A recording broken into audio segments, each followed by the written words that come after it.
ఏవండోయ్, ఈరోజు స్పెషల్ వచ్చేసి బ్రెడ్ పకోడా అండి. అసలు ఆయిల్ చాలా తక్కువ యూస్ చేసి ఎలా చేయాలో చూసేద్దామా.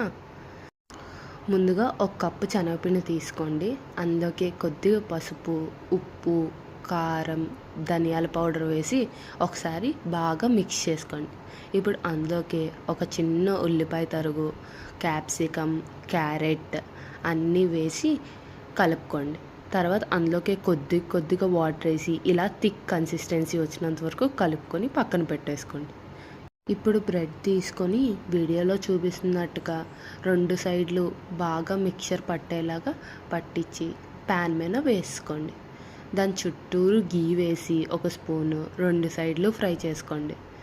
ఇలా క్రిస్పీగా ఫ్రై అయ్యాక టూ సైడ్స్ తీసుకోండి. అంతే, ఇలాగే అన్ని బ్రెడ్స్ చేసేయండి. దించేసాక ఇలాగా 2 స్లైసెస్ కింద కట్ చేసుకుంటే బ్రెడ్ పకోడా రెడీ. ఇలాంటి మరిన్ని వీడియోస్ కోసం please subscribe to my channel. Thank you guys.